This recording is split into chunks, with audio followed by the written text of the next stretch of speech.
Donald Trump volvió a pararse frente a las cámaras, y lo que siguió fue un espectáculo digno de un presidente completamente desbordado. Entre acusaciones delirantes, improvisaciones sobre Gaza y comentarios sobre premios Nobel, el actual presidente de Estados Unidos ofreció una de esas ruedas de prensa donde no se sabe si reír, alarmarse o las dos cosas al tiempo. Un recordatorio rápido: si les está gustando este tipo de videos, nos ayudaría mucho que le dieran al botón de me gusta, suscríbanse si aún no lo han hecho y comenten su opinión. El 98% de quienes nos ven todavía no están suscritos y juntos podemos hacer crecer esta comunidad. Ahora sí, pasemos con la noticia. But you're really incredible patriots, incredible people. Go ahead, please, Brian. Brian, go ahead. I am so thankful for each and every one of you here right now, and I'm very grateful that my network, Real America's Voice, has partnered up with many of you. Jack was so big, you have a show on a network. Many of you, Savannah, have appeared on a network as well, so thank you for being here. My question is this: in terms of following the money, I would just notify that the city of Austin is cleared to vote tomorrow to basically waive a $120,000 fee so that a No Kings, basically an anti-Trump rally, can occur in their city. They're bypassing the fees, rolling it to the taxpayers. So my question is to you: what can the people of Austin, Texas do right now to make sure that their tax dollars don't fund a No Kings anti-Trump rally coming up? Well, you just tell me that I would love to do something about that. Bring a lawsuit, do something. You know, the best thing you can do is have honest elections, because the elections are totally rigged in so many of these places. You know, you take a look, the people, they're all loving you. They can't breathe. They love so much, every one of them. You don't see one negative. Then all of a sudden you lose the election by 20 points. The elections are so rigged, and we proved that in 2020 more than any other time. But even the last election, there were areas that I won by much more. We won in a landslide, but I actually won in more of a landslide than we thought. I said, you got to get out, make it too big to rig. And fortunately, the people made it too big to rig. They tried. They tried. But the biggest thing you can do is have honest elections. You know, if you don't have, and you need great media. You need borders. You need borders. Wait. You need borders. You need honest media. You need honest elections, and you have a great country, and you need all three of them. Yeah, go ahead. That lieutenant had ties to all these radical groups that you talked about inside here. So thank you for removing. I would like you to make a big deal, though, if they're waiving a fee, but I guarantee they wouldn't waive it if it was it's not Trump. If it were a conservative rally, they wouldn't be waiving it. So maybe you can look into that, Pam. Todd? That sounds like one for Todd, Pam. Go ahead, Todd. Good luck. Thank you. Mr. President. Who are you with? Who are you? I am with What network? I'm with Al Arabiya. It's an Arabic network based in Riyadh in Saudi Arabia. But I am the foreign ruler today. Mr. President, you said that you might go to the Middle East on Sunday. Do you mean Egypt and Israel? And would you consider going to Gaza to see what things on the ground? Yeah, I would. I might do that. I may do that. We haven't decided exactly. I'll be going to Egypt most likely. That's where everybody is gathered right now, and we appreciate that very much. But I'll be making the rounds, as the expression goes. I probably will. Go ahead. Mr. President. Mr. President. Go ahead. Just to clarify, you said you might go to Gaza. You're saying that's Who the you first with? topic. I'm representing the TV pool, but I'm with NBC, sir. That's too bad. Okay. Well, just to clarify, you said you might go to Gaza, and then the second question I had earlier today, you said the mayor of Chicago and the governor of Illinois should be jailed. Have you asked the Justice Department to look at possible charges? No, I've seen the law, and when you have a group of people where the police call off the safety for ICE officials, I've understood that, and I've read it today in numerous journals, that that's illegal. What they did is I guess it was ICE, Christie, right? They were under threat, and the police were helping beautifully, and it was fine. And then all of a sudden, a woman was on the line saying, everybody, move back, get out. And they were given an order by the second person in the police department, and the governor knew about it, the mayor knew about it. I understand that's a criminal offense. Do you want to comment on that, Christie? Yes, sir, we're seeing that kind of pattern happen with local law enforcement and state law enforcement, not just in Illinois, but also out in Oregon, too. In fact, in Portland, I was there yesterday, but some of the ICE officers were telling me that as they drove by the rioters that were saying, kill ICE agents, Molotov cocktails, melt ICE, that the Portland police were cheering them on and had their fists in the air cheering on the rioters that were threatening their lives. So in Chicago, we had a 10-car caravan trail our ICE officials and pin them down. And those ICE officials, to get out of their vehicles, a woman tried to ram them and run them over, and shots were fired to get them to safety.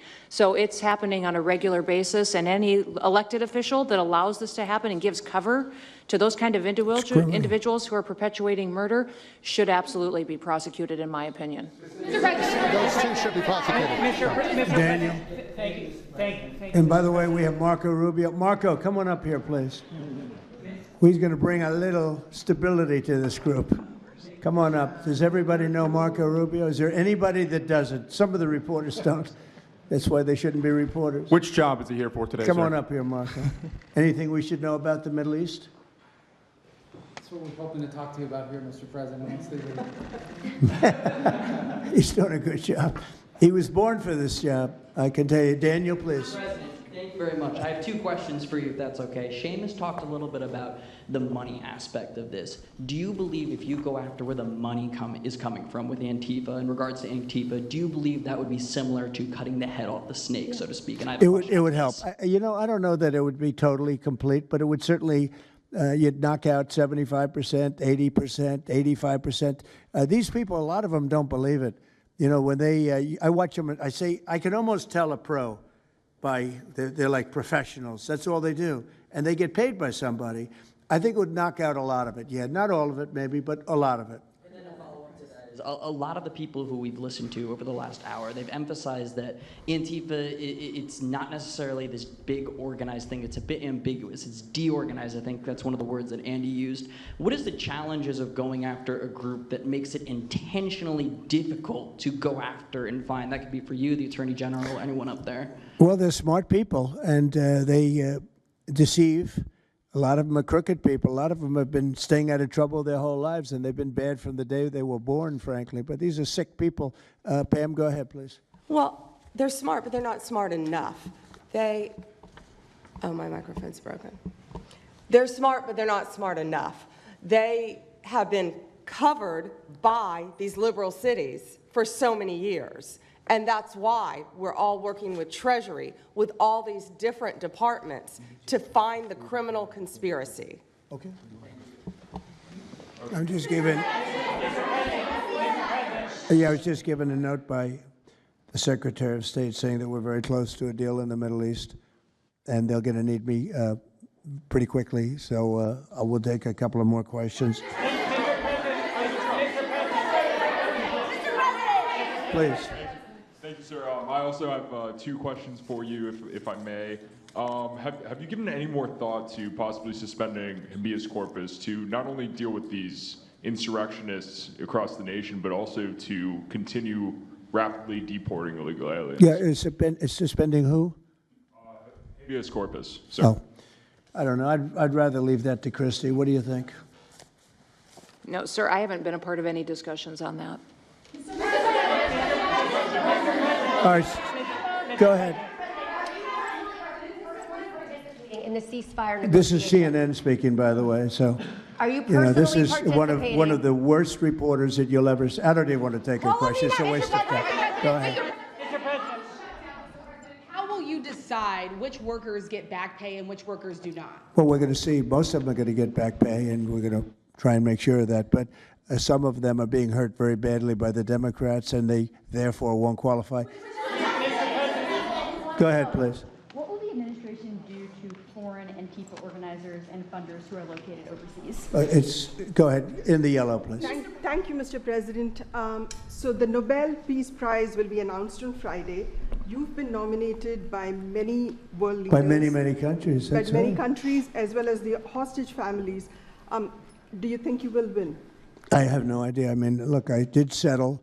Marco would tell you we settled 7 wars. We're close to settling an 8th.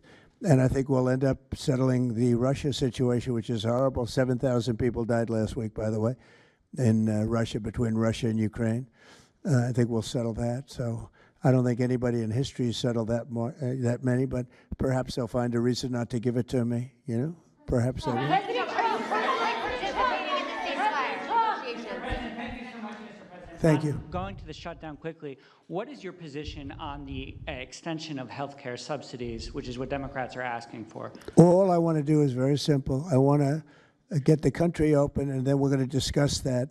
And we'd like to Obama. Lo que acabamos de ver no es una rueda de prensa, es un retrato clínico del estado político y mental de Donald Trump. Desorden, paranoia y autovictimización. Cada pregunta se convierte en una excusa para reafirmar su teoría de que todo, absolutamente todo está manipulado contra él. Las elecciones, los medios, las ciudades, la justicia e incluso los premios Nobel. Trump ya no gobierna, improvisa, reacciona y hasta se contradice. Pasa de hablar de Texas a Gaza, de Antifa al Nobel que le deben, como si todo formara parte de una conspiración universal en su contra. Y lo más preocupante no es su discurso, sino el silencio de los que lo rodean. Nadie lo corrige, nadie lo frena, porque el trumpismo se ha vuelto exactamente eso. Una corte de aduladores que aplaude el delirio. Este tipo de intervenciones no son simples exabruptos, son parte de una estrategia, mantener viva la sensación de caos, de amenaza y de que él, solamente él, puede salvar al país del desastre que él mismo está provocando. Y lo hace mientras su gobierno se tambalea por el cierre administrativo, las tensiones internacionales y los juicios que lo rodean. El mensaje es claro, si él pierde es fraude, si él gana es voluntad del pueblo, no hay espacio para la autocrítica ni para la realidad.